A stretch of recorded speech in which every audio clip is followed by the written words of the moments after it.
Pernahkah kamu merasa seperti terjebak di dalam kepalamu sendiri? Pikiran berputar tanpa henti, menelusuri kesalahan masa lalu yang tak bisa diubah, menebak-nebak masa depan yang belum tentu datang, atau mengulang percakapan yang sudah lama berlalu. Setiap detik kamu mencoba menenangkan diri, tapi justru semakin banyak skenario buruk yang muncul di kepala. Itulah overthinking, bentuk penyiksaan mental yang halus tapi kejam. Membuatmu hidup di antara kecemasan dan ketakutan akan hal-hal yang belum tentu terjadi. Kita sering berpikir bahwa dengan memikirkannya terus, kita bisa menemukan solusi. Tapi yang terjadi justru sebaliknya.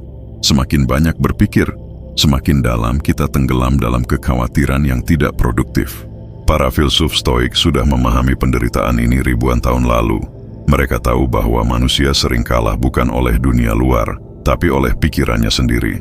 Bagi mereka, ketenangan bukan datang dari mengontrol segalanya, melainkan dari kemampuan untuk melepaskan hal-hal yang berada di luar kendali.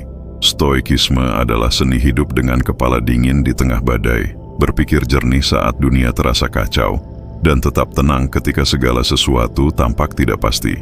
Pada konten kali ini, kita akan membahas 10 aturan stoik yang mungkin terdengar brutal. Tapi percayalah, di balik ketegasannya ada kebebasan. 10 prinsip ini bisa mengguncang caramu berpikir, membuatmu berhenti menindas diri sendiri dengan kekhawatiran, dan mulai menemukan kedamaian di tempat yang paling penting, di dalam pikiranmu sendiri. Jangan lupa subscribe, like, dan share channel Amerta ini.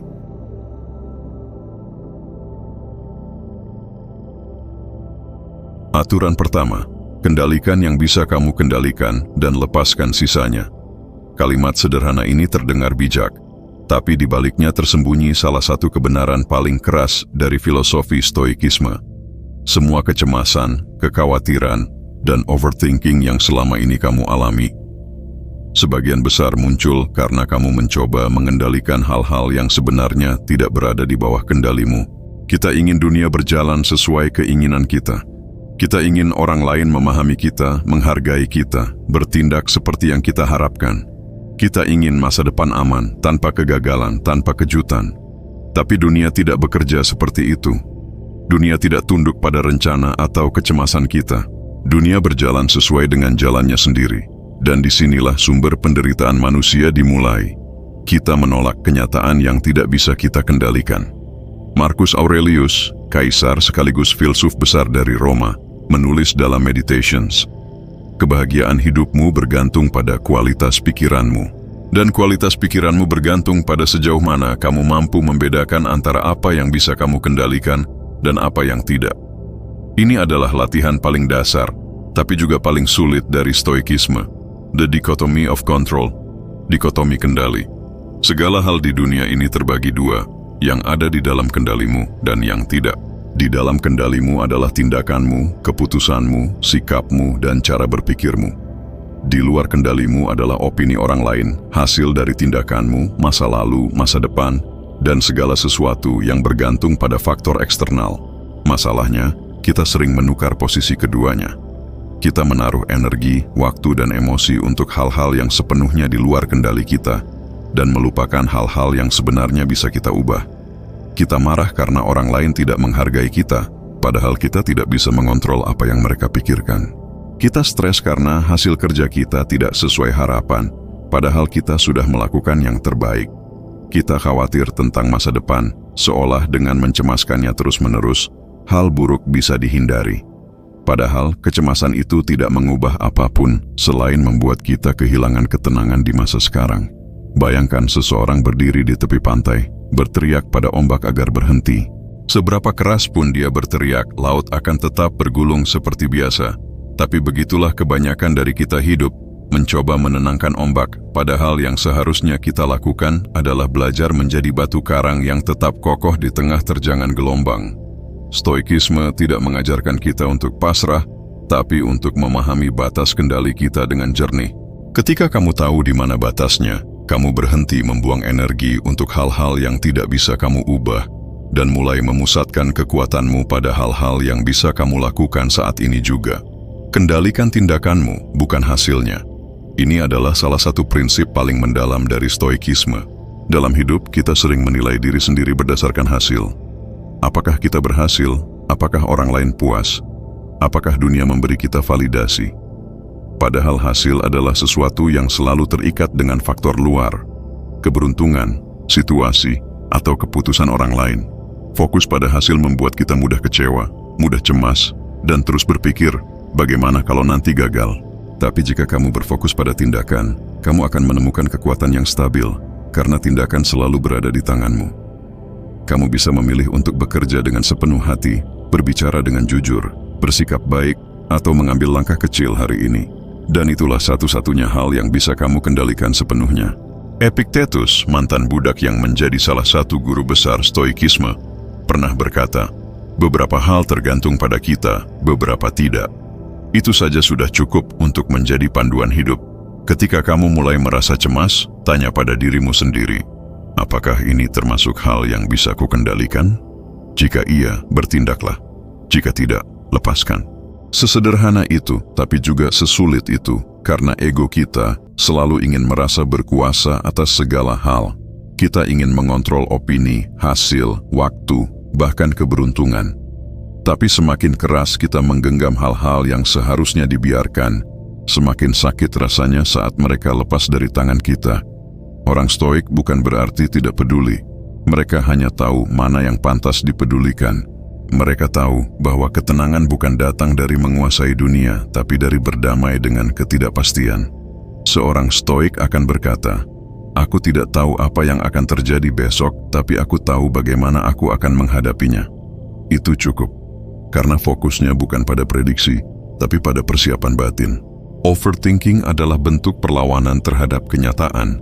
Ia lahir dari keinginan untuk memastikan semuanya aman, padahal keamanan sejati tidak pernah datang dari luar. Ia datang dari keyakinan bahwa apapun yang terjadi, kamu akan mampu menghadapinya.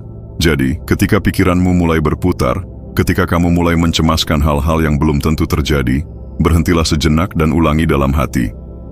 Apakah ini dalam kendaliku? Jika tidak, lepaskan. Jika ya, lakukan sesuatu sekarang. Tidak perlu sempurna, cukup nyata. Hidupmu akan berubah drastis begitu kamu benar-benar memahami prinsip ini. Kamu akan berhenti membuang energi pada hal-hal yang tidak bisa kamu ubah, dan mulai merasa ringan karena kamu tidak lagi memikul beban yang bukan tanggung jawabmu. Dunia luar akan tetap kacau, orang-orang tetap tidak bisa ditebak, hasil tetap tidak selalu sesuai rencana, tapi kamu akan mulai merasakan ketenangan yang tidak tergoyahkan, karena kamu tahu, badai boleh datang, tapi kemudimu tetap di tanganmu. Marcus Aurelius menulis, kamu memiliki kekuasaan atas pikiranmu, bukan atas dunia luar.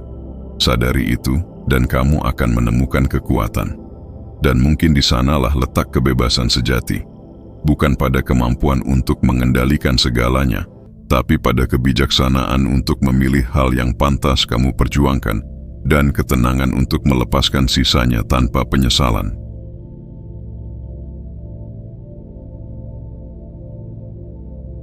Aturan kedua, realitas tidak peduli dengan rasa khawatirmu.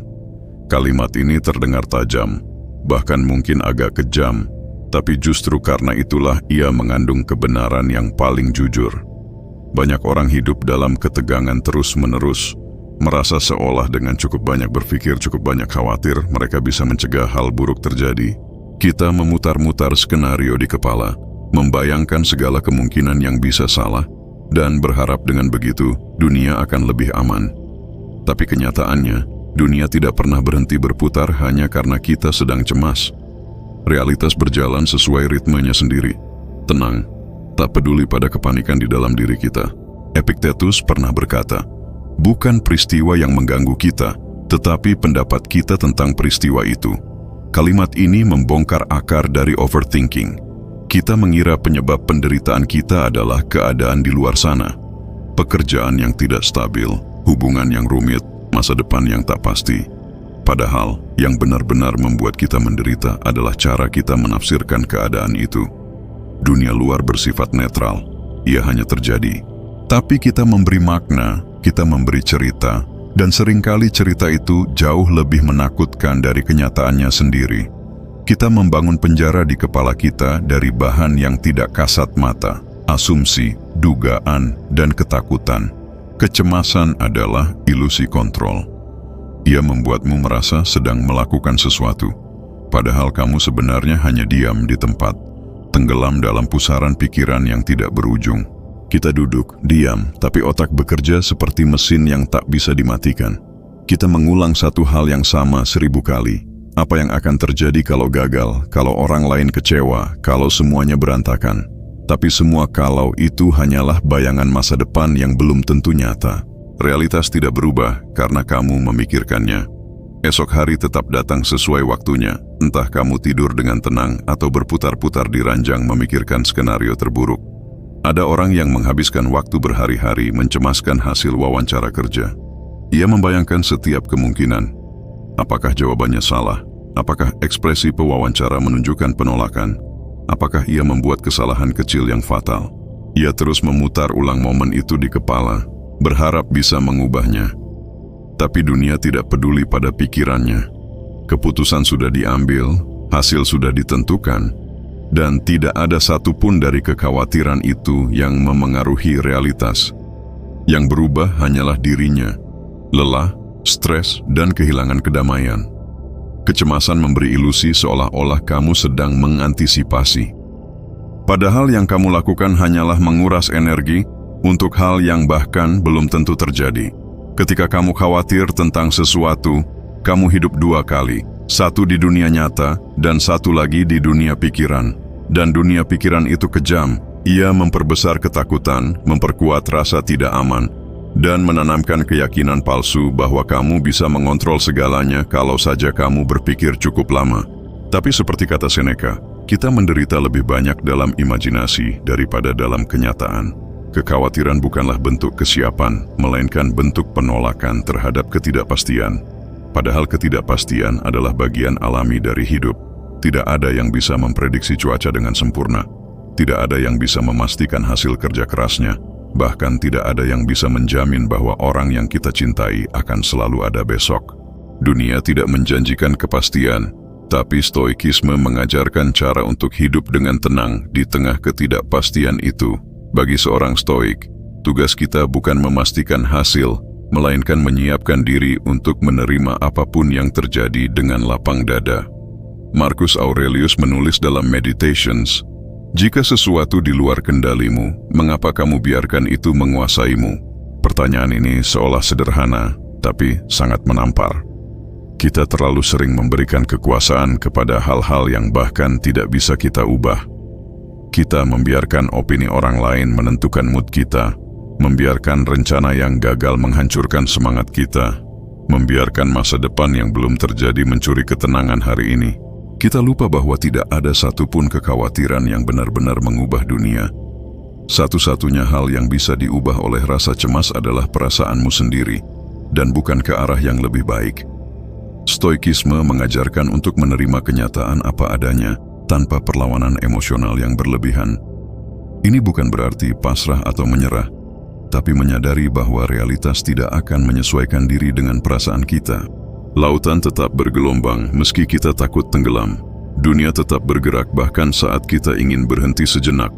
Jadi, daripada memohon pada dunia untuk tenang, lebih baik melatih diri untuk tetap tenang di tengah dunia yang bergerak. Coba perhatikan, berapa banyak hal yang kamu khawatirkan sebulan lalu yang ternyata tidak terjadi.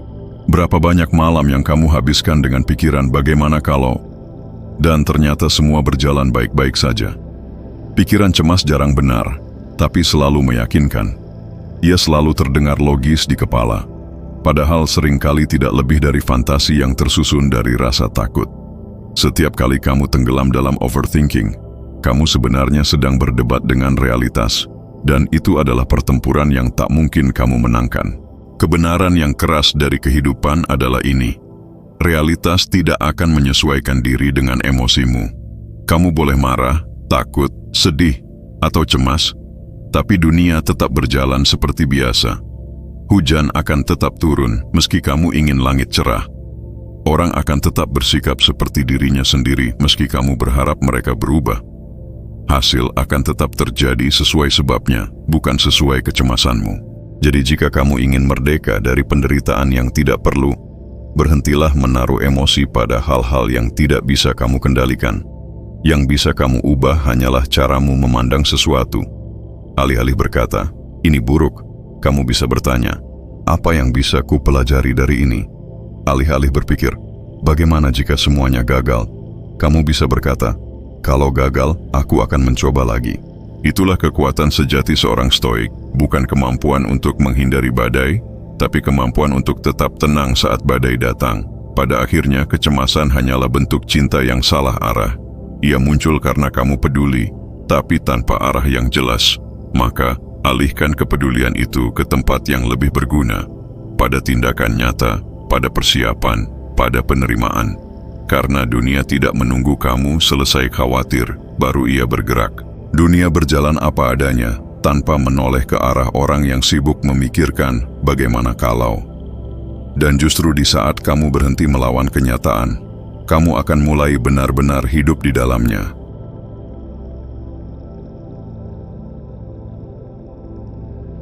Aturan ketiga, kamu sudah menderita 2 kali. Kalimat ini berasal dari pemikiran Seneca, salah satu filsuf stoik paling berpengaruh. Ia berkata bahwa manusia lebih sering menderita dalam imajinasinya daripada dalam kenyataan. Pada pandangan pertama, kalimat ini terdengar puitis, tapi sesungguhnya ia menggambarkan mekanisme penderitaan yang paling halus dan paling menyiksa yang dilakukan manusia terhadap dirinya sendiri. Overthinking adalah bukti hidup dari kalimat itu. Setiap kali kamu khawatir, kamu menciptakan penderitaan tambahan yang bahkan belum tentu benar-benar terjadi. Kamu menjalani 2 versi kehidupan, satu di dunia nyata dan satu lagi di dalam kepalamu sendiri. Bayangkan seseorang yang takut gagal dalam pekerjaannya. Ia belum melakukan kesalahan apapun, tapi setiap hari ia bangun dengan rasa tegang di dada. Ia membayangkan dirinya ditegur atasan, membayangkan proyeknya gagal, membayangkan reputasinya hancur. Dalam pikirannya, semua itu sudah terjadi, meskipun kenyataannya belum ada apapun yang salah. Setiap kali ia memikirkan kemungkinan buruk, tubuhnya bereaksi seolah-olah itu nyata. Jantung berdebar, napas pendek, pikiran semakin kabur. Inilah penderitaan pertama, penderitaan yang lahir dari imajinasi. Lalu jika nanti kegagalan benar-benar datang, ia akan menderita lagi. Penderitaan kedua, penderitaan yang nyata. Tapi yang tragis, sebagian besar dari apa yang ia bayangkan itu tidak pernah benar-benar terjadi. Ia hanya melewati rasa sakit versi simulasi, ratusan kali, tanpa alasan. Seneca menyebut ini sebagai praemeditatio malorum. Latihan membayangkan hal-hal buruk bukan untuk menakuti diri, tetapi untuk menguatkan pikiran agar tidak terkejut saat hal itu benar-benar datang. Namun manusia modern melakukannya secara terbalik. Kita membayangkan hal buruk bukan untuk mempersiapkan diri, melainkan untuk mengkhawatirkan diri. Kita membuat film di kepala tentang segala kemungkinan terburuk, lalu kita menontonnya berulang kali sampai kita lupa bahwa itu hanya film, bukan kenyataan. Kita membiarkan pikiran menulis naskah penderitaan, dan tubuh kita menjadi penontonnya yang setia. Masalahnya, pikiran tidak bisa membedakan antara kenyataan dan bayangan yang kamu percayai sepenuh hati. Saat kamu berpikir tentang hal menegangkan, tubuhmu memproduksi hormon stres seolah kamu sedang menghadapinya. Jadi, ketika kamu berulang kali membayangkan hal buruk, kamu sebenarnya sedang menyiksa tubuhmu dengan racun yang kamu buat sendiri. Kamu sedang menjalani hidup dalam mode pertahanan, padahal tidak ada bahaya nyata. Dan inilah mengapa overthinking terasa begitu melelahkan, karena kamu sedang bertarung melawan musuh yang tidak ada. Para stoik memahami bahwa penderitaan yang datang dari imajinasi jauh lebih berbahaya daripada penderitaan yang datang dari kenyataan. Kenyataan bisa dihadapi, kamu bisa meresponsnya, mencari solusi, atau menerima hasilnya. Tapi penderitaan dari pikiran tidak punya bentuk, tidak punya batas, dan tidak punya akhir. Ia berputar, tumbuh, dan memakan waktu hidupmu sedikit demi sedikit. Kamu bisa duduk diam di ruangan yang aman, tapi hatimu bisa terasa seperti sedang berperang. Stoikisme mengajarkan untuk menghadapi hidup dengan keberanian, bukan dengan kekhawatiran. Mereka tidak menolak kemungkinan buruk, tapi juga tidak membiarkan ketakutan mengambil alih kesadaran. Marcus Aurelius menulis, "Jika kamu kesulitan menghadapi sesuatu, tanyakan pada dirimu, apakah ini sesuatu yang bisa menghancurkanku? Jika tidak, maka mengapa aku takut? Dan jika iya, apakah ketakutan bisa mencegahnya?" pertanyaan sederhana ini adalah pisau logika yang bisa memotong rantai overthinking. Sebab apa gunanya menderita 2 kali jika sekalipun sudah cukup? Manusia sering berpikir bahwa dengan membayangkan yang terburuk mereka sedang bersiap. Padahal persiapan sejati lahir dari tindakan, bukan dari kekhawatiran. Kamu bisa bersiap menghadapi ujian dengan belajar, bukan dengan memikirkan kemungkinan gagal. Kamu bisa mempersiapkan diri menghadapi kehilangan dengan memperdalam rasa syukur pada apa yang kamu miliki sekarang, bukan dengan membayangkan kehilangannya setiap hari. Kekhawatiran tidak memperkuatmu, ia hanya membuatmu kelelahan sebelum pertempuran dimulai. Ketika Seneca mengatakan kita menderita 2 kali, ia sebenarnya sedang mengingatkan bahwa hidup sudah cukup sulit. Jangan menambah penderitaan yang tidak perlu. Hidup akan memberikan ujian pada waktunya, dan ketika itu datang, kamu akan punya kekuatan yang cukup untuk menghadapinya, sama seperti kamu sudah melewati semua yang dulu kamu kira tak akan mampu kamu lalui.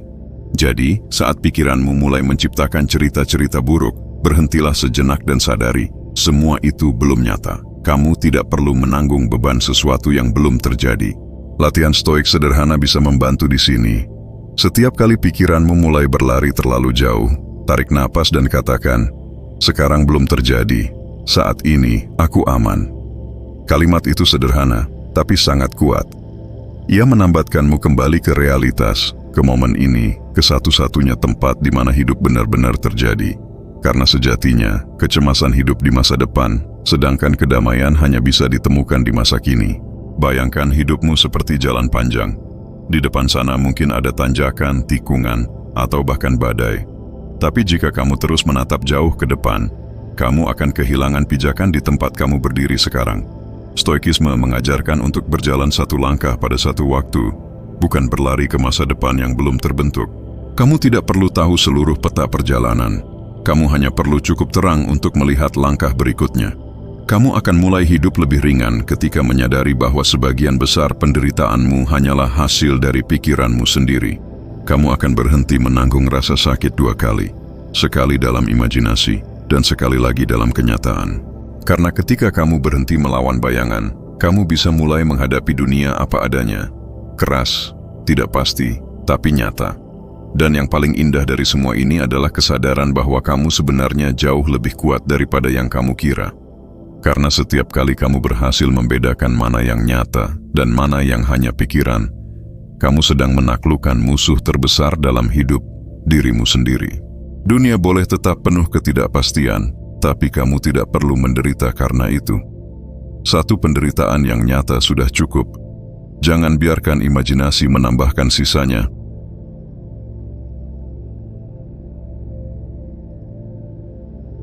Aturan keempat, kamu bukan pikiranmu.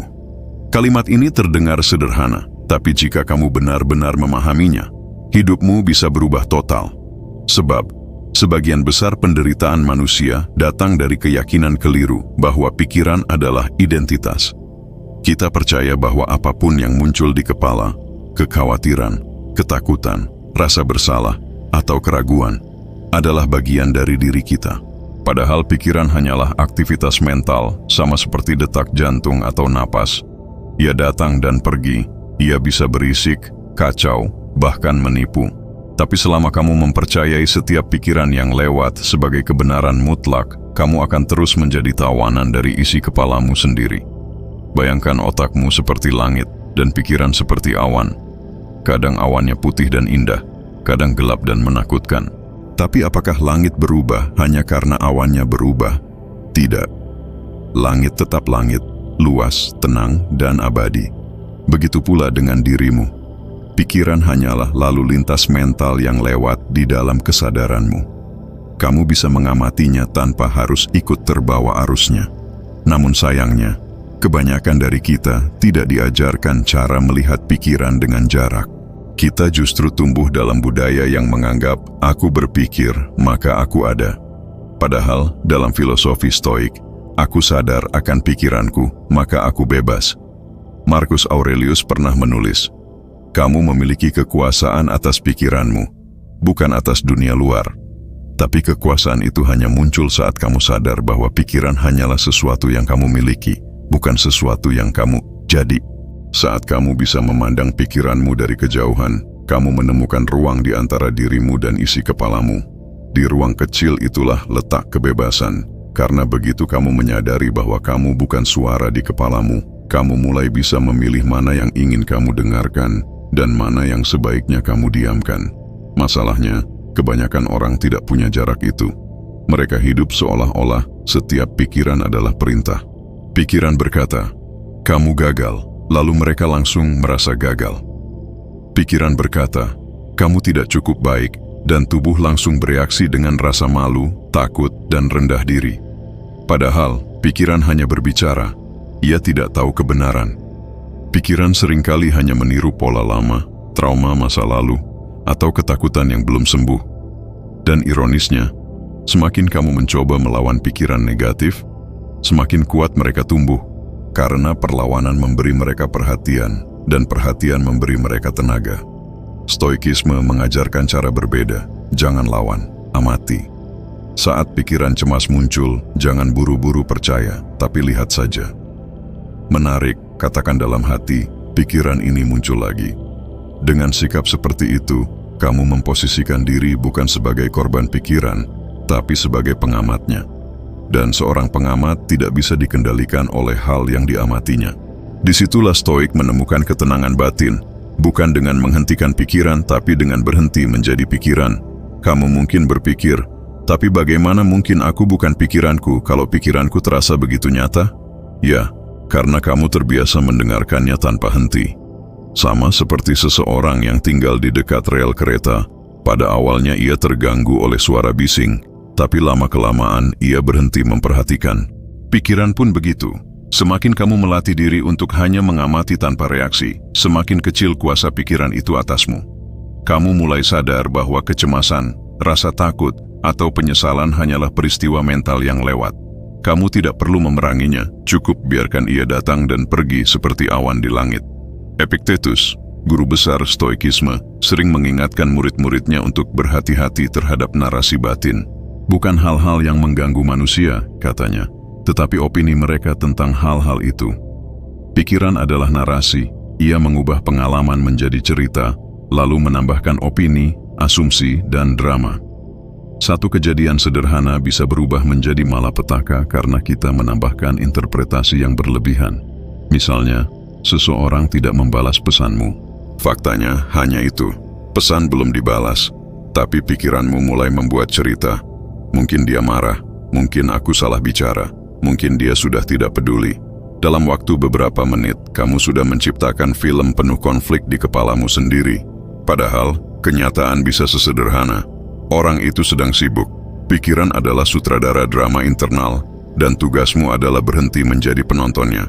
Stoikisme melatih kesadaran diri dengan cara yang sangat praktis. Marcus Aurelius setiap malam menulis jurnal, bukan untuk curhat, tapi untuk memeriksa pikirannya. Ia bertanya pada dirinya sendiri, apakah pikiranku hari ini benar? Apakah aku terlalu bereaksi terhadap hal-hal yang tidak penting? Kebiasaan itu membuatnya mengenali kapan pikirannya sedang menipu. Dan mungkin itu juga yang perlu kita lakukan hari ini. Setiap kali pikiran cemas muncul, tulis saja. Ini hanya pikiran, bukan kenyataan. Karena menuliskannya akan membuatmu sadar bahwa kamu sedang berpikir, bukan sedang hidup di dalam pikiran itu. Kamu tidak bisa mencegah pikiran datang, tapi kamu bisa memutus rantainya. Pikiran seperti tamu, mereka akan datang, tapi kamu punya hak untuk memutuskan siapa yang boleh tinggal. Tidak semua pikiran perlu diberi tempat di ruang tamu kesadaranmu. Beberapa cukup kamu sambut dengan senyum, lalu biarkan pergi. Ketenangan bukan tentang membuat pikiranmu sunyi, tapi tentang tidak lagi terombang-ambing oleh suara di dalam kepala. Begitu kamu memahami bahwa kamu bukan pikiranmu, hidup akan terasa lebih ringan.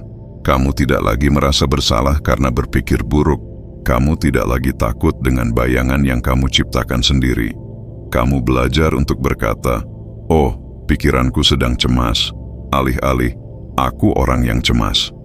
Perbedaan kecil dalam bahasa ini mengubah segalanya, karena di baliknya ada pengakuan bahwa kamu lebih besar dari pikiranmu. Kamu adalah kesadaran yang mengamatinya, dan saat kamu bisa mengamati tanpa terikat, pikiran kehilangan cengkeramannya.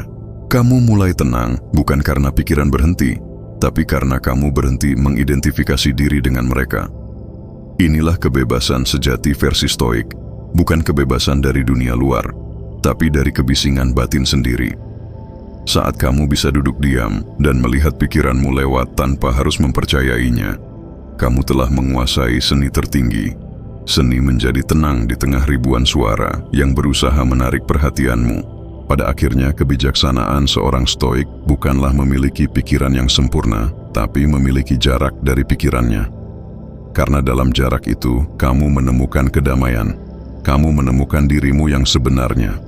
Bukan suara yang berisik di kepala, tapi kesadaran yang tenang di baliknya.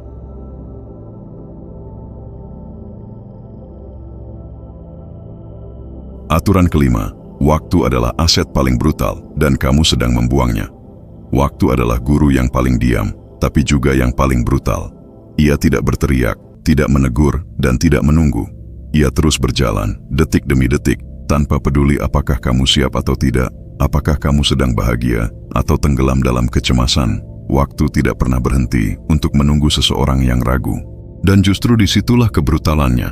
Karena tanpa kamu sadari, setiap jam yang kamu habiskan untuk overthinking, untuk menyesali masa lalu, atau mengkhawatirkan masa depan adalah jam yang tidak akan pernah kembali. Stoikisme memandang waktu sebagai satu-satunya harta yang benar-benar milik kita, tapi ironisnya, juga yang paling sering kita buang. Seneca, salah satu filsuf Stoik paling tajam dalam membicarakan waktu, menulis dalam suratnya kepada Lucilius, "Bukan karena kita kekurangan waktu, tapi karena kita menyia-nyiakannya." Ia menegaskan bahwa hidup sebenarnya panjang, tapi kita menghabiskannya seolah-olah tidak akan pernah berakhir. Kita sering melindungi uang kita dengan ketat, tapi membiarkan waktu dicuri oleh hal-hal sepele, gosip, distraksi, kecemasan, dan pikiran yang berputar tanpa arah. Padahal waktu lebih berharga daripada uang, karena uang bisa dicari lagi, tapi waktu hanya mengalir satu kali. Bayangkan dirimu sedang duduk di ruangan gelap dengan jam pasir besar di depanmu. Setiap butir pasir yang jatuh adalah satu detik hidupmu. Kamu tidak tahu berapa banyak pasir yang tersisa di atas, tapi kamu tahu satu hal, yang sudah jatuh tidak bisa dikembalikan. Sekarang pikirkan berapa banyak dari butir-butir itu yang kamu buang hanya untuk mengulang percakapan lama di kepala, menyesali keputusan yang tak bisa diubah, atau mengkhawatirkan hal-hal yang belum tentu terjadi. Stoikisme menyebut itu sebagai tragedi batin manusia, menghabiskan waktu hidup untuk hidup di dalam pikiran, bukan di dunia nyata. Marcus Aurelius menulis dalam Meditations, "Jangan berperilaku seolah kamu akan hidup 10.000 tahun. Kematian membayang di atasmu. Selagi kamu hidup, selagi kamu bisa, jadilah baik." Kalimat itu bukan peringatan muram tentang kematian, tapi panggilan untuk hidup dengan kesadaran penuh terhadap waktu. Karena hanya orang yang benar-benar sadar akan kefanaan hidup yang bisa menghargai setiap detiknya. Orang yang sadar bahwa waktu terbatas akan berhenti menunda, berhenti membuang energi untuk hal-hal yang tidak penting, dan berhenti menyiksa dirinya dengan kekhawatiran yang tidak produktif. Masalahnya, sebagian besar dari kita hidup seolah-olah waktu adalah sesuatu yang bisa dikembalikan. Kita berkata, "Nanti saja aku mulai menulis, nanti aku berubah, nanti aku tenang." Tanpa sadar bahwa nanti adalah ilusi paling berbahaya yang pernah diciptakan pikiran. Nanti adalah kata yang digunakan oleh orang yang takut menghadapi sekarang. Dan semakin sering kamu menunda, semakin kamu melatih dirimu untuk hidup dalam penyesalan. Overthinking adalah bentuk penundaan yang terselubung. Kamu merasa sibuk karena berpikir keras, padahal kamu tidak bergerak kemana-mana. Pikiranmu penuh aktivitas, tapi hidupmu kosong dari tindakan. Seneca menyebut overthinking sebagai kebocoran waktu. Ia menulis, "Kita tidak memiliki hidup yang pendek, tapi kita membuatnya pendek dengan cara menyia-nyiakannya." Setiap kali kamu tenggelam dalam kekhawatiran, kamu sedang hidup di masa yang tidak ada. Entah di masa lalu yang sudah mati, atau di masa depan yang belum lahir. Kamu kehilangan saat ini, satu-satunya waktu yang benar-benar nyata. Dan kehilangan sekarang berarti kehilangan hidup itu sendiri. Stoikisme mengajarkan bahwa hidup yang baik tidak ditentukan oleh panjangnya waktu, tapi oleh seberapa sadar kamu menggunakannya. Ketenangan tidak muncul dari berpikir lebih banyak, tapi dari berhenti menyia-nyiakan energi pada hal-hal di luar kendali. Setiap kali kamu memikirkan sesuatu yang tidak bisa kamu ubah, kamu sedang membuang waktu yang bisa kamu pakai untuk sesuatu yang berarti. Waktu yang kamu habiskan untuk mengkhawatirkan opini orang lain, bisa kamu gunakan untuk belajar. Waktu yang kamu pakai untuk menyesali kegagalan, bisa kamu gunakan untuk mencoba lagi. Tapi kita jarang melihatnya seperti itu. Kita lebih sering memperlakukan waktu seperti sesuatu yang tak terbatas, sampai tiba hari ketika kita menoleh ke belakang dan sadar. Kita telah membuang sebagian besar hidup bukan untuk hidup, tapi untuk berpikir tentang hidup. Bagi seorang stoik, cara menghormati waktu adalah dengan hidup sepenuhnya di saat ini. Itu bukan berarti hedonis atau impulsif, melainkan sadar bahwa setiap detik adalah kesempatan untuk berbuat baik, belajar, berkontribusi, atau sekadar menikmati keberadaan tanpa distraksi. Overthinking membuatmu buta terhadap momen ini. Ia membuatmu hidup di dunia ilusi, di dalam kepala, bukan di kenyataan. Marcus Aurelius pernah menulis, seluruh kehidupan seseorang adalah apa yang dipikirkan oleh pikirannya. Jika pikiranmu terjebak pada hal-hal yang tidak berguna, maka hidupmu pun terjebak di sana. Kebrutalan waktu seharusnya tidak membuatmu takut, tapi membangunkanmu. Karena waktu tidak kejam, ia hanya jujur. Ia memberi kita kesempatan yang sama setiap hari, 24 jam. Tapi yang membedakan hidup satu orang dengan yang lain adalah bagaimana mereka menggunakannya.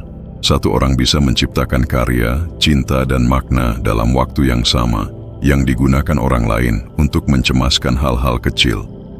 Waktu tidak memihak siapapun, ia hanya terus berjalan, sementara kamu yang memutuskan apakah ingin ikut bergerak atau diam dan menyesal. Mungkin cara paling stoik untuk menghargai waktu adalah dengan menyadari bahwa ia bisa berakhir kapan saja. Bukan untuk menakut-nakuti, tapi untuk menuntunmu agar tidak menunda hal-hal penting. Katakan pada diri sendiri setiap pagi, hari ini bisa jadi hari terakhirku. Jika kamu benar-benar memegang keyakinan itu, kamu tidak akan membuang waktu untuk membenci, untuk menyesal, atau untuk takut. Kamu akan berbicara lebih lembut, mencintai lebih dalam, dan bekerja dengan sepenuh hati. Waktu adalah aset paling brutal karena ia tidak bisa dinegosiasikan. Ia tidak peduli pada alasan, tidak menunggu kesiapan, dan tidak memperingatkan kapan ia akan berakhir. Tapi disitulah keindahan tersembunyi. Waktu yang terbatas membuat setiap momen menjadi berharga. Dan mungkin di antara semua pelajaran stoik, inilah yang paling penting. Berhentilah hidup seolah kamu punya waktu tak terbatas. Karena kamu tidak tahu kapan butir terakhir pasir itu akan jatuh. Jadi berhenti berpikir berlebihan tentang hidup, dan mulailah benar-benar menjalaninya. Sekarang juga.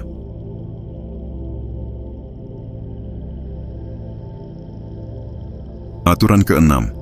Tidak ada yang lebih menakutkan dari bayanganmu sendiri. Ketakutan terbesar manusia seringkali bukan berasal dari dunia luar, melainkan dari bayangan yang mereka ciptakan sendiri di dalam pikiran. Kita membayangkan hal-hal buruk yang belum terjadi, menakut-nakuti diri dengan skenario paling gelap, dan memperbesar ancaman yang sebenarnya kecil. Bayangan itu seperti monster dalam gelap, tidak nyata, tapi terasa nyata karena kita memberinya kehidupan dengan perhatian. Stoikisme mengajarkan bahwa sebagian besar penderitaan manusia lahir bukan dari kenyataan, melainkan dari persepsi tentang kenyataan. Dan tidak ada yang lebih menakutkan daripada bayangan yang kamu bentuk sendiri, karena ia mengenal setiap kelemahanmu dan tahu persis di mana harus menyerang. Bayangkan, kamu berjalan sendirian di lorong gelap. Di ujung sana kamu melihat sesuatu bergerak, bentuknya samar, menakutkan, jantungmu berdebar, napasmu cepat, tubuhmu tegang. Tapi begitu kamu menyalakan cahaya, kamu sadar bahwa itu hanya bayangan dari dirimu sendiri. Ketakutanmu bukan berasal dari sesuatu di luar, tapi dari imajinasi yang berlebihan. Begitulah pikiran bekerja. Ia memproyeksikan kekhawatiran, menciptakan ancaman di tempat yang kosong, lalu menakuti diri sendiri dengan ciptaannya. Itulah mengapa Seneca berkata, kita lebih sering menderita dalam imajinasi daripada dalam kenyataan. Kita terlalu sering menjadi tawanan dari hal-hal yang bahkan belum terjadi. Kita takut gagal padahal belum mencoba. Kita takut ditolak padahal belum bertanya. Kita takut kehilangan padahal belum memiliki. Pikiran menciptakan bayangan dari kemungkinan, dan kita bereaksi terhadapnya seolah-olah itu sudah pasti terjadi. Padahal sebagian besar dari apa yang kita takutkan tidak pernah benar-benar terjadi. Tapi pikiran tidak peduli pada fakta. Ia hanya ingin melindungimu, meski dengan cara yang salah. Ia membesar-besarkan bahaya agar kamu berhati-hati, tapi akibatnya kamu berhenti hidup. Marcus Aurelius pernah menulis, "Jika kamu tersiksa oleh hal di luar dirimu, penderitaan itu bukan karena hal itu sendiri, tapi karena penilaianmu terhadapnya." Dengan kata lain, dunia tidak berbahaya, penilaian kitalah yang membuatnya terasa menakutkan. Kita takut miskin, bukan karena kemiskinan itu sendiri, tapi karena kita menilai bahwa miskin berarti gagal. Kita takut sendirian, bukan karena kesendirian itu menyakitkan, tapi karena kita menilai bahwa sendiri berarti tidak berharga. Bayangan ketakutan selalu mengikuti penilaian yang salah.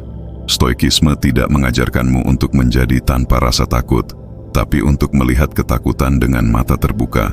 Ketakutan tidak pernah bisa diatasi dengan menghindarinya, ia hanya bisa dikalahkan dengan menghadapinya.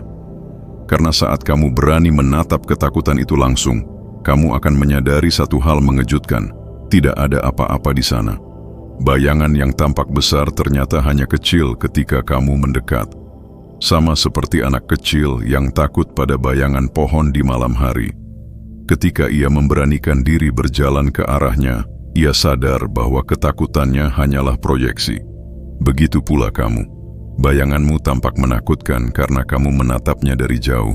Overthinking adalah cara halus pikiran menciptakan bayangan baru setiap hari. Kamu mungkin hanya menerima satu masalah kecil, tapi pikiranmu mengubahnya menjadi 20 versi masalah yang berbeda. Kamu membayangkan hal-hal terburuk, memprediksi kegagalan, dan menciptakan dunia dalam kepala yang jauh lebih berbahaya daripada dunia nyata. Dalam hal ini, pikiranmu bertindak seperti sutradara film horor yang sangat berbakat. Setiap adegan, setiap kemungkinan buruk, disutradarai dengan sempurna untuk membuatmu takut. Dan kamu, penontonnya, duduk di kursi gelap sambil percaya bahwa semua itu nyata.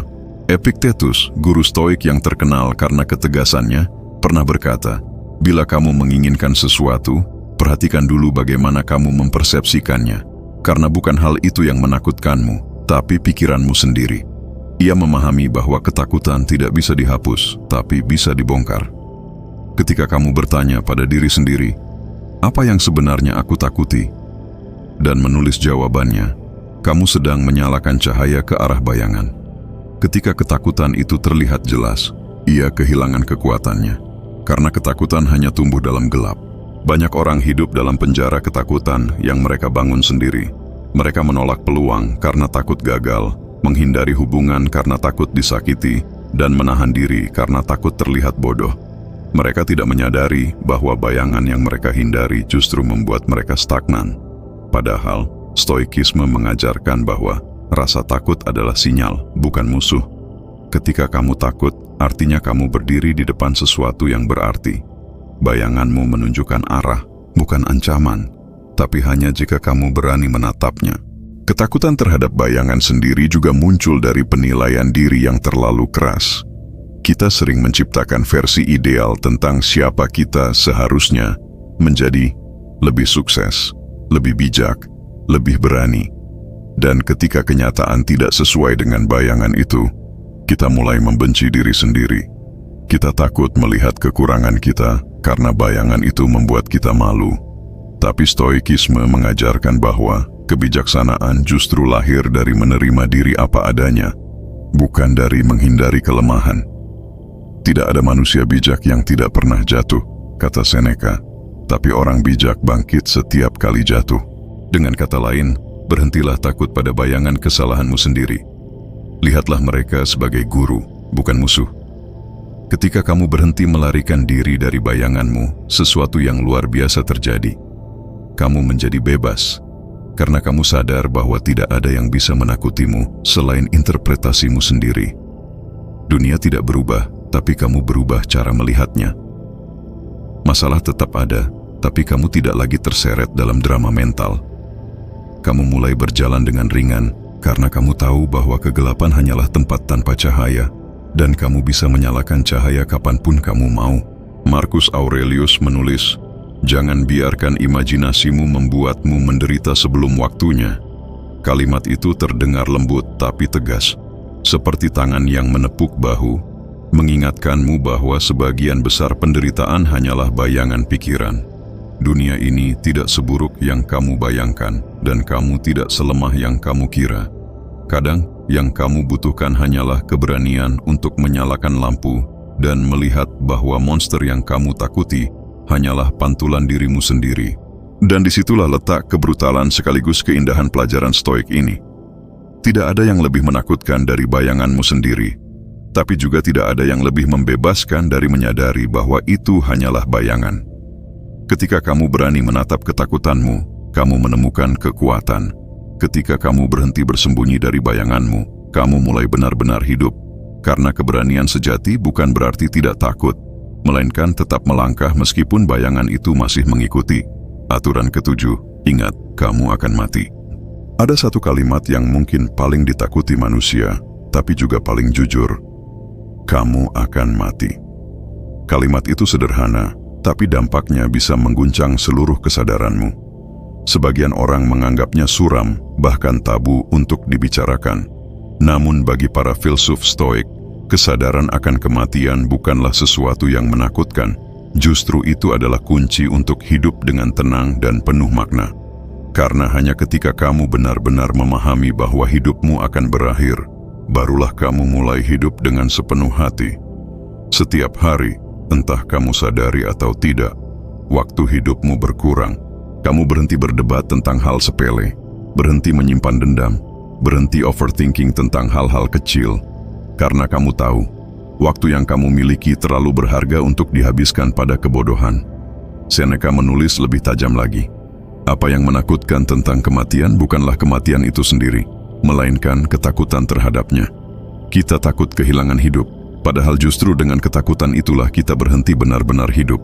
Ia menegaskan bahwa ketakutan terhadap kematian adalah bentuk kebodohan yang paling halus, karena ia membuat kita hidup seperti mayat berjalan, masih bernapas, tapi tidak berani merasakan. Padahal, kematian bukanlah musuh.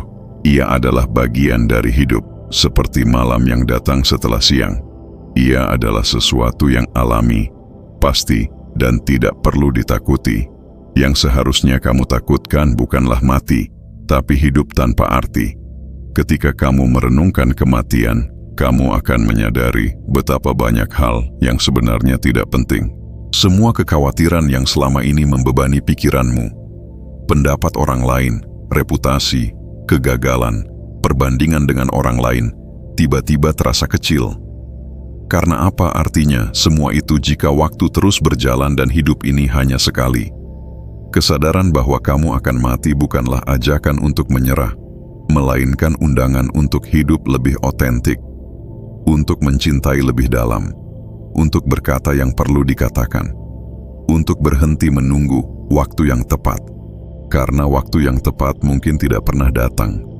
Orang-orang sering berkata, "Aku takut mati." Tapi jika ditelusuri lebih dalam, yang sebenarnya mereka takutkan bukanlah kematian, melainkan hidup yang tidak sempat dijalani. Mereka takut menutup mata tanpa sempat mengejar mimpi, tanpa sempat meminta maaf, tanpa sempat melakukan hal-hal yang membuat hidup terasa berarti. Dan disinilah Stoikisme memberikan tamparan keras namun penuh belas kasih. Kamu tidak bisa menambah panjang hidupmu, tapi kamu bisa memperdalamnya. Setiap hari bisa menjadi hidup yang penuh jika kamu memilih untuk sadar. Ia tahu bahwa manusia baru benar-benar bebas ketika tidak lagi takut mati. Karena hanya dengan begitu, ia berhenti takut kehilangan apapun. Kematian adalah guru yang jujur. Ia tidak bersembunyi di balik teori atau janji. Ia hanya berkata, "Waktumu terbatas." Dan dari situ semua topeng jatuh. Tidak ada lagi waktu untuk pura-pura, untuk hidup demi validasi, atau untuk memelihara dendam. Ketika kamu ingat bahwa hidupmu tidak abadi, kamu mulai melihat segala sesuatu dengan lebih jernih. Kamu mulai menghargai pagi yang sederhana, tawa temanmu, atau bahkan detik hening ketika kamu duduk sendirian. Kematian, dengan caranya yang dingin, justru mengajarkan kehangatan tentang hidup. Marcus Aurelius pernah menulis, "Jangan takut pada kematian, Takutlah pada hidup yang belum dijalani. Dan di sanalah kebijaksanaan tertinggi stoikisme berakar. Sadar akan akhir membuatmu lebih hidup di tengah perjalanan. Kamu berhenti mengejar kesempurnaan karena kamu tahu kesempurnaan tidak pernah ada. Kamu berhenti menunda kebahagiaan karena kamu tahu waktu tidak menunggu. Dan kamu berhenti menyiksa diri dengan pikiran-pikiran cemas karena kamu sadar semua itu tidak akan berarti saat waktumu habis. Mengingat kematian bukan berarti menyerah pada nasib, melainkan menerima kehidupan dengan segala ketidakkekalannya. Setiap detik yang lewat bukan sesuatu yang kamu miliki, tapi sesuatu yang kamu pinjam. Dan karena itu, kamu harus menjaganya dengan bijak. Tidak ada yang tahu kapan waktu pinjaman itu akan habis. Jadi jangan biarkan ia berlalu tanpa makna. Jangan sia-siakan hidupmu untuk membenci, menyesal, atau takut. Pada akhirnya, memento mori bukanlah pesan kematian, melainkan pesan kehidupan. Ia mengingatkanmu bahwa kamu sedang hidup sekarang. Dan itu sendiri adalah mukjizat. Kamu tidak bisa menambah hari dalam hidupmu, tapi kamu bisa menambah hidup dalam harimu.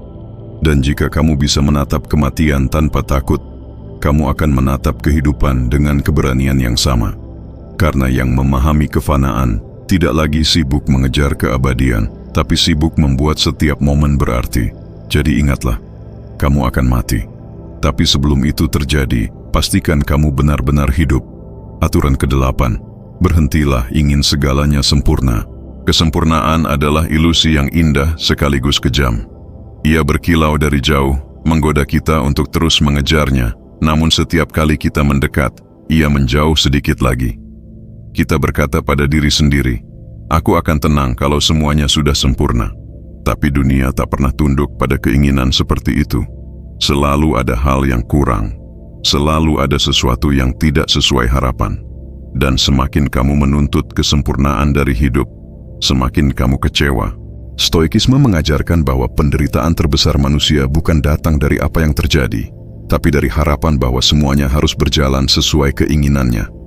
Berapa banyak waktu yang kamu habiskan untuk menunda kebahagiaan karena menunggu waktu yang tepat? Kamu berkata, aku akan mulai menulis kalau suasana sudah mendukung. Aku akan bahagia kalau sudah punya pekerjaan yang ideal. Atau aku akan tenang kalau semuanya sudah beres. Padahal hidup tidak pernah benar-benar beres. Selalu ada gangguan, kesalahan, kekurangan, dan ketidakpastian. Jika kamu terus menunggu keadaan sempurna, kamu tidak akan pernah mulai hidup. Seneca pernah menulis, dia yang menunggu keadaan sempurna sebelum bertindak tidak akan pernah bertindak. Dunia tidak dibuat untuk memenuhi standarmu, dan itulah sebabnya kamu harus belajar berdamai dengannya. Kesempurnaan adalah bentuk lain dari kontrol. Ia adalah keinginan tersembunyi untuk menguasai segalanya, agar kamu merasa aman. Tapi keamanan seperti itu tidak nyata. Dunia terlalu luas dan kacau untuk kamu kendalikan. Cuaca bisa berubah tanpa peringatan, rencana bisa gagal, orang bisa mengecewakan, dan bahkan tubuhmu sendiri bisa berkhianat. Jika kamu mengaitkan ketenangan dengan keadaan yang sempurna, kamu sedang membangun istana di atas pasir. Satu ombak kecil saja cukup untuk merobohkannya. Stoikisme mengajarkan bahwa kedamaian sejati bukan datang dari keadaan yang sempurna, tapi dari kemampuan untuk tetap tenang di tengah ketidaksempurnaan. Marcus Aurelius, seorang kaisar yang memikul beban besar, menulis dalam Meditations, lihatlah setiap kejadian, bahkan yang tampak buruk, sebagai bagian dari keseluruhan yang lebih besar. Ia tahu bahwa kesempurnaan bukan berarti ketiadaan kekacauan, melainkan kemampuan melihat makna di dalamnya. Seperti seorang pemahat yang melihat bentuk indah dalam batu kasar, orang bijak melihat harmoni di balik ketidaksempurnaan hidup. Karena justru di sanalah keindahan sejati muncul, bukan dari kesempurnaan, tapi dari penerimaan. Kesempurnaan yang kamu kejar seringkali lahir dari rasa takut. Takut gagal, takut dinilai buruk, takut kehilangan kendali. Overthinking menjadi wujud nyata dari rasa takut itu. Kamu terus memutar ulang setiap detail, menganalisis setiap kemungkinan, berharap bisa menghindari kesalahan. Tapi yang terjadi justru sebaliknya, kamu tidak bergerak kemana-mana. Kamu menjadi tawanan pikiranmu sendiri. Stoikisme tidak menolak perencanaan, Tapi ia mengingatkan, rencana hanyalah alat, bukan jaminan. Jangan jatuh cinta pada ide tentang bagaimana semuanya seharusnya berjalan. Hidup tidak tunduk pada seharusnya. Epictetus mengajarkan bahwa hal-hal tidak selalu terjadi seperti yang kita inginkan, tapi kita bisa belajar menginginkan hal-hal seperti yang terjadi. Itu bukan ajakan untuk pasrah, melainkan kebijaksanaan untuk menerima kenyataan tanpa perlawanan batin. Ketika kamu berhenti menginginkan kesempurnaan, kamu mulai menemukan kedamaian di tengah ketidaksempurnaan. Kamu mulai melihat bahwa bahkan kesalahan pun bisa berguna, kegagalan bisa menjadi guru, dan keterlambatan bisa menjadi perlindungan yang tak kamu pahami saat ini. Bayangkan seseorang yang ingin melukis langit senja. Ia ingin warnanya tepat, sapuannya sempurna, gradasinya halus. Tapi semakin ia mencoba memperbaikinya, semakin berantakan hasilnya. Sampai akhirnya ia menyerah dan membiarkan kuasnya mengalir dengan spontan. Dan disitulah keajaiban muncul. Lukisannya menjadi hidup, penuh jiwa, meski tidak sempurna. Begitulah hidup. Ketika kamu berhenti mencoba mengendalikannya secara total, hidup mulai mengalir dengan alami. Kesempurnaan bukan tentang menghapus cacat, tapi tentang membiarkan sesuatu menjadi apa adanya. Overthinking sering muncul karena kamu takut membuat kesalahan. Tapi kesalahan adalah bagian dari proses menjadi manusia. Tidak ada orang bijak yang tidak pernah salah. Yang membedakan hanyalah bagaimana mereka bereaksi terhadap kesalahan itu. Orang biasa mengutuknya, sementara orang stoik memeluknya sebagai pelajaran. Kesalahan adalah peta menuju kebijaksanaan, dan kesempurnaan hanyalah peta kosong tanpa arah. Seneca berkata, manusia yang bijak bukanlah dia yang tidak pernah gagal, tapi dia yang tidak takut untuk gagal. Karena takut gagal sama saja dengan menolak hidup itu sendiri. Kamu harus belajar menerima bahwa ketidaksempurnaan adalah kondisi alami dari eksistensi. Alam sendiri tidak pernah sempurna. Gunung memiliki retakan, laut memiliki badai, langit memiliki awan. Tapi kita tidak pernah melihat itu sebagai cacat. Kita menyebutnya keindahan. Maka mengapa kamu menolak kekacauan dalam hidupmu sendiri? Mengapa kamu memusuhi kesalahanmu? Padahal di sanalah kamu tumbuh. Orang yang berusaha hidup tanpa celah justru kehilangan makna hidup, karena mereka sibuk mengejar bentuk yang tidak pernah bisa dicapai. Marcus Aurelius menulis, bunga yang mekar dengan cacat tetaplah indah. Ia mengingatkan bahwa yang membuat hidup berharga adalah keunikannya, bukan kesempurnaannya. Luka di hatimu, kegagalan di masa lalu, dan ketidaksempurnaan dalam dirimu, semuanya membentuk siapa kamu hari ini. Jika kamu menghapusnya, kamu bukan menjadi sempurna, tapi menjadi kosong. Jadi berhentilah menuntut dunia untuk ideal. Berhentilah menunda hidup sampai semuanya pas. Karena hari terbaik untuk hidup bukan saat segalanya sempurna, tapi saat kamu memutuskan untuk menerima apa adanya. Kesempurnaan hanyalah khayalan yang membuatmu terus menunggu kebahagiaan yang tak pernah datang. Sementara penerimaan adalah pintu yang membawamu pada kedamaian sejati. Stoikisme tidak mengajarkanmu untuk puas dengan mediokritas, tapi untuk berhenti menuntut dunia agar patuh pada egomu. Ia mengajarkanmu untuk bekerja keras tanpa terikat hasil, untuk berusaha sebaik mungkin tanpa menciptakan penderitaan tambahan karena ekspektasi yang tidak realistis. Dan ketika kamu berhenti ingin segalanya sempurna, kamu akan menyadari sesuatu yang dalam. Hidup ini tidak butuh disempurnakan, ia hanya butuh dijalani. Dalam retakan, di tengah kekacauan, dan di antara ketidakpastian, di sanalah justru kebijaksanaan tumbuh.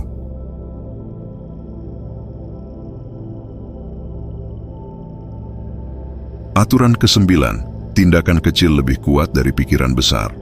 Kita hidup di zaman di mana semua orang sibuk berpikir, tapi sedikit yang benar-benar bergerak.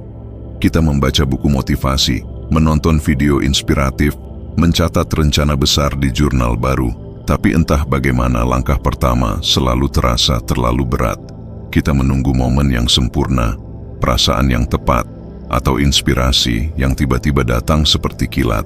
Tapi hari berganti hari, dan kita masih di tempat yang sama, tenggelam dalam lautan pikiran besar yang tak pernah diwujudkan. Inilah paradoks overthinking. Semakin banyak kamu berpikir tentang apa yang harus dilakukan, semakin sedikit yang benar-benar kamu lakukan. Filsuf-filsuf Stoik memahami jebakan ini sejak lama. Mereka tahu bahwa pikiran tanpa tindakan hanyalah angan-angan. Epictetus berkata, "Jangan berbicara tentang filsafat, tunjukkan dengan hidupmu." Ia tidak tertarik pada teori tanpa praktik. Baginya, kebijaksanaan sejati bukan diucapkan, tapi dijalani. Banyak orang mengira Stoikisme adalah tentang berpikir dalam diam, merenung di tengah ketenangan. Padahal sejatinya, Stoikisme adalah filosofi tindakan. Ia mengajarkan untuk menghadapi hidup secara langsung, bukan sekadar memikirkannya dari jauh. Kita seringkali terjebak dalam ilusi bahwa berpikir keras berarti kita sedang produktif. Padahal, terlalu banyak berpikir justru menjadi bentuk penundaan yang terselubung. Kita menulis daftar tujuan yang panjang, merancang strategi sempurna, tapi selalu menunda untuk mulai karena takut gagal. Kita ingin semuanya jelas dulu sebelum melangkah. Namun hidup tidak bekerja seperti itu. Tidak akan ada momen di mana semuanya benar-benar pasti. Kadang kamu hanya harus berjalan meski kabut menutupi jalan di depanmu. Marcus Aurelius menulis, "Jangan buang waktu memikirkan orang baik seperti apa yang seharusnya, jadilah orang itu." Kalimat sederhana ini seperti tamparan lembut bagi siapapun yang terjebak dalam pikiran tanpa tindakan. Karena kebaikan, perubahan, dan kemajuan tidak lahir dari pikiran besar, tapi dari tindakan kecil yang konsisten. Kamu bisa memikirkan 1000 cara untuk menjadi lebih tenang, tapi satu napas dalam kesadaran saat cemas lebih berguna daripada semua teori tentang ketenangan. Kamu bisa memikirkan ribuan alasan untuk mulai menulis, tapi satu kalimat yang kamu ketik hari ini lebih berarti daripada sejuta rencana yang tak pernah dimulai. Tindakan kecil adalah senjata paling kuat melawan overthinking. Saat kamu bertindak, kamu memecah lingkaran pikiran yang terus berputar di kepala. Kamu memindahkan energi dari bagaimana jika menjadi apa yang bisa kulakukan sekarang. Tidak harus besar, kadang cukup sederhana, menulis 1 paragraf, keluar berjalan 5 menit, mengirim pesan yang sudah kamu tunda berhari-hari. Setiap tindakan kecil seperti jangkar yang menahanmu agar tidak terseret oleh arus pikiran yang tak berujung. Bagi Stoik, tindakan bukan tentang hasil, tapi tentang arah. Kamu tidak bisa mengontrol apakah hasilnya sukses atau gagal, tapi kamu bisa mengontrol apakah kamu bergerak atau tidak. Overthinking membuatmu lumpuh karena kamu terlalu fokus pada hasil akhir. Kamu takut kalau melangkah salah, nanti menyesal. Tapi Stoikisme berkata, lakukan yang bisa kamu lakukan sebaik mungkin dengan niat baik dan lepaskan sisanya. Biarkan hasil menjadi urusan alam semesta. Seneca pernah menulis, sementara kita menunda, hidup terus berjalan. Waktu tidak menunggu sampai kamu yakin. Dunia tidak berhenti agar kamu bisa menimbang-nimbang. Hidup terus bergerak, dan satu-satunya cara untuk tidak tertinggal adalah ikut melangkah. Tidak ada tindakan yang terlalu kecil jika dilakukan dengan kesadaran dan konsistensi. Seorang pelaut tidak menaklukkan lautan dengan satu gerakan besar, tapi dengan ribuan tarikan dayung kecil yang dilakukan tanpa henti. Begitu juga hidup, keberanian dibangun dari langkah-langkah kecil yang terus dilakukan meski tanpa jaminan. Kadang tindakan kecil terasa tidak berarti karena hasilnya tidak langsung terlihat. Tapi Stoikisme mengajarkan kesabaran yang tenang. Mereka tahu bahwa setiap tindakan adalah benih yang akan tumbuh pada waktunya. Tidak semua benih tumbuh cepat, tapi setiap benih yang ditanam dengan niat baik akan memberi buah, jika tidak sekarang, nanti. Epictetus berkata, tidak ada hal besar yang lahir sekaligus. Dan itulah yang sering kita lupakan di zaman serba cepat ini, bahwa perubahan sejati datang dari ketekunan, bukan dari ledakan inspirasi sesaat. Overthinking seringkali membuatmu ingin melompat dari titik A langsung ke titik Z. Kamu ingin kesempurnaan instan, hasil besar dalam waktu singkat. Tapi Stoikisme menolak cara berpikir seperti itu. Mereka tahu bahwa hidup adalah perjalanan panjang, dan kemajuan sejati adalah tentang bergerak satu langkah lebih baik setiap hari. Bahkan jika kamu hanya maju sedikit, kamu tetap lebih dekat pada ketenangan dibanding kemarin. Tindakan kecil yang kamu lakukan hari ini, meski tampak sepele, adalah perlawanan terhadap kebekuan yang diciptakan pikiranmu sendiri. Coba pikirkan, Berapa banyak waktu yang sudah kamu habiskan hanya untuk berpikir tentang hal-hal yang seharusnya kamu lakukan? Berapa banyak energi terbuang untuk mencemaskan bagaimana nanti? Bayangkan jika setiap menit yang kamu pakai untuk overthinking itu dialihkan menjadi satu tindakan nyata. Hidupmu akan berubah jauh lebih cepat dari yang kamu kira. Karena tindakan memiliki kekuatan yang tidak dimiliki pikiran, ia menciptakan momentum. Sekali kamu bergerak, kamu akan lebih mudah untuk terus melangkah. Dan semakin kamu melangkah, semakin kecil suara ketakutan di kepalamu. Filosofi Stoik bukan hanya untuk dipelajari, tapi untuk dijalani. Ia bukan teori tentang bagaimana menjadi tenang, tapi latihan tentang bagaimana tetap tenang sambil bertindak. Orang Stoik tidak menunggu inspirasi datang. Mereka menciptakan inspirasi melalui tindakan, karena bagi mereka, kebijaksanaan bukanlah hasil berpikir tanpa henti, melainkan hasil dari pengalaman yang dijalani dengan kesadaran penuh. Pada akhirnya, tindakan kecil adalah bentuk keberanian yang paling nyata. Ia tidak memerlukan sorotan, tidak butuh tepuk tangan. Ia hanya membutuhkan keputusan sederhana untuk tidak lagi ditawan oleh pikiran sendiri. Ketika kamu berhenti memikirkan dan mulai bergerak, kamu akan sadar sesuatu, bahwa selama ini, yang kamu takuti bukan dunia luar, tapi dirimu yang terlalu banyak berpikir. Jadi hari ini, jangan tunggu mood, jangan tunggu yakin. Lakukan satu hal kecil yang bisa kamu lakukan sekarang. Tulis satu kalimat, kirim satu pesan, ambil satu langkah. Karena satu tindakan kecil yang kamu lakukan sekarang jauh lebih kuat daripada 1000 pikiran besar yang kamu rencanakan besok. Dunia tidak berubah karena ide besar. Dunia berubah karena orang-orang yang berani bertindak, bahkan ketika pikirannya belum sepenuhnya yakin. Aturan ke-10, hari ini cukup.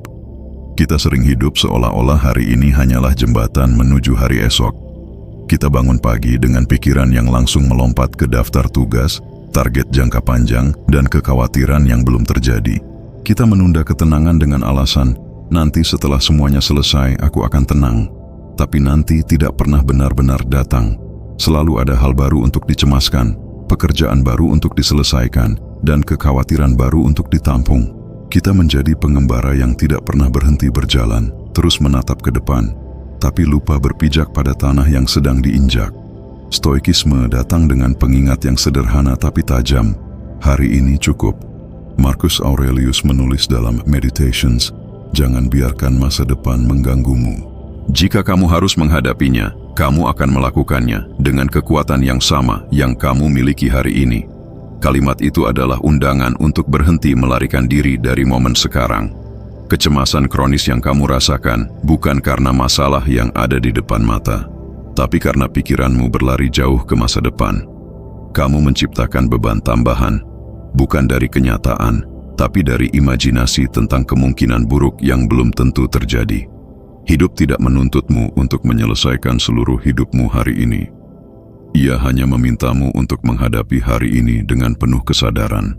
Masalahnya, kita jarang benar-benar hadir. Kita makan sambil berpikir tentang pekerjaan. Kita bekerja sambil memikirkan masa depan. Kita liburan sambil merasa bersalah karena belum produktif. Pikiran kita menolak diam. Kita seolah takut menghadapi keheningan saat ini. Karena di sanalah kita harus berhadapan dengan diri sendiri. Tapi justru di keheningan itu, ketenangan yang kita cari sebenarnya sedang menunggu. Stoikisme mengajarkan bahwa ketenangan tidak ditemukan di masa depan, tapi di kemampuan untuk menghargai saat ini dengan segala kekurangannya. Hari ini cukup, bukan berarti berhenti bermimpi atau pasrah pada keadaan. Ini tentang menghentikan kebiasaan hidup di dua tempat sekaligus, masa lalu yang sudah mati dan masa depan yang belum lahir.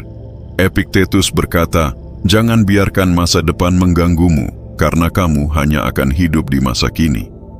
Itu bukan ajakan untuk lalai, tapi kebijaksanaan agar kamu tidak kehilangan satu-satunya waktu yang benar-benar kamu miliki, sekarang. Masa lalu hanya bisa dipelajari, masa depan hanya bisa dipersiapkan, tapi yang bisa dijalani hanyalah hari ini. Bayangkan, kamu sedang berjalan membawa beban di pundak. Setiap kali kamu memikirkan masa depan, kamu menambahkan satu batu lagi ke tas itu. Bagaimana kalau gagal? Satu batu, Bagaimana kalau mereka tidak suka? Batu lagi. Bagaimana kalau aku tidak cukup baik? Batu yang lebih besar. Sampai akhirnya kamu kelelahan bukan karena perjalanan, tapi karena beban yang kamu ciptakan sendiri. Mengucapkan, hari ini cukup adalah keputusan untuk menurunkan batu-batu itu. Kamu tidak menolak masa depan, kamu hanya berhenti menanggungnya sebelum waktunya. Seneca menulis, kita seringkali lebih menderita dalam imajinasi daripada dalam kenyataan. Kalimat itu menunjukkan betapa sering kita menciptakan penderitaan dari pikiran tentang hari esok.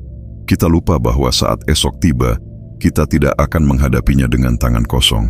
Kita akan membawa kebijaksanaan, kekuatan, dan pengalaman dari hari ini. Tapi karena kita terlalu sibuk mencemaskan, kita tidak pernah sempat memperkuat diri hari ini. Ironisnya, dengan mencemaskan masa depan, kita justru membuat diri kita kurang siap menghadapinya. Hari ini cukup adalah latihan melepas kontrol. Dunia akan terus bergerak, cuaca bisa berubah, orang bisa meninggalkanmu, dan rencana bisa gagal. Tapi hari ini tetap punya hal yang bisa kamu syukuri. Napas yang masih mengalir, tubuh yang masih bergerak, kesempatan untuk mencoba sekali lagi. Jika kamu bisa menutup hari ini dengan rasa syukur tanpa menuntutnya sempurna, maka kamu sudah menang. Karena kedamaian bukan datang saat semuanya beres, tapi saat kamu bisa berkata dengan jujur, aku sudah melakukan yang bisa kulakukan hari ini, dan itu cukup. Banyak orang hidup dengan ketakutan bahwa jika mereka berhenti sejenak, dunia akan runtuh. Tapi justru dengan berhenti, kamu bisa benar-benar melihat dunia. Kamu mulai menyadari hal-hal kecil yang sebelumnya terlewat. Aroma kopi di pagi hari, suara hujan yang jatuh perlahan, percakapan hangat dengan seseorang yang kamu cintai. Momen-momen kecil inilah yang membentuk hidup. Tapi kita sering mengorbankannya demi ambisi besar yang tak ada ujungnya. Stoikisme mengajarkan keseimbangan. Bekerja keras, tapi juga tahu kapan berhenti. Mengejar tujuan, tapi tidak kehilangan rasa syukur atas langkah kecil yang sudah dicapai hari ini. Marcus Aurelius, meski seorang kaisar yang sibuk mengurus perang dan politik, tetap meluangkan waktu untuk menulis refleksi pribadinya setiap hari. Ia tahu bahwa kekuatan sejati tidak datang dari mengontrol dunia, tapi dari menguasai pikiran sendiri. Ia menulis, saat kamu bangun di pagi hari, pikirkan betapa beruntungnya kamu masih hidup, bisa bernapas, bisa berpikir, bisa menikmati. Tidak ada kalimat yang lebih stoik daripada itu. Karena bagi mereka, hidup bukan tentang menunggu momen besar, tapi tentang menghargai momen kecil yang sering diabaikan. Ketika kamu mulai berlatih mengatakan hari ini cukup, kamu juga belajar menerima bahwa hidup tidak perlu selalu luar biasa untuk berarti. Tidak setiap hari harus produktif. Tidak setiap langkah harus besar. Kadang cukup dengan hadir penuh, melakukan yang terbaik, dan membiarkan sisanya berjalan sebagaimana mestinya. Karena pada akhirnya, kedamaian batin bukan ditemukan dalam pencapaian besar, tapi dalam kemampuan untuk berhenti menuntut lebih dari momen yang sedang kamu jalani. Dan mungkin, inilah kebijaksanaan paling dalam dari stoikisme, bahwa hidup ini tidak perlu diperjuangkan untuk menjadi sempurna. Cukup dijalani dengan sepenuh hati hari demi hari. Tidak ada masa depan yang bisa kamu kendalikan sepenuhnya, dan tidak ada masa lalu yang bisa kamu ubah. Tapi kamu selalu punya hari ini, dan hari ini, dengan segala kekurangannya, sebenarnya sudah cukup.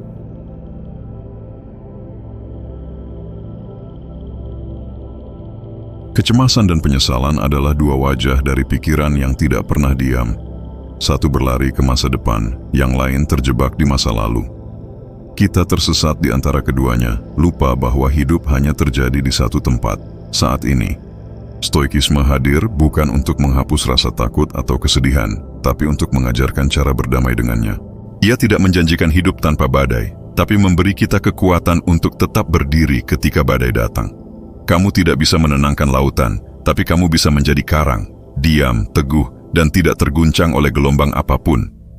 Dunia akan tetap kacau, pikiran akan tetap berisik, tapi kamu bisa memilih untuk tidak ikut terseret. Ketenangan bukan sesuatu yang kamu kejar, melainkan sesuatu yang muncul ketika kamu berhenti melawan apa yang sudah terjadi. Latih pikiranmu seperti seorang stoik. Sadari apa yang bisa kamu kendalikan, lepaskan sisanya, dan jalani hari ini dengan keberanian sederhana. Karena pada akhirnya, kedamaian bukan ditemukan di luar dirimu, tapi di dalam cara kamu memandang dunia. Dan ketika kamu sudah belajar untuk hadir sepenuhnya di momen ini, tanpa cemas, tanpa menyesal, kamu akan sadar ternyata ketenangan sudah ada di sana sejak awal.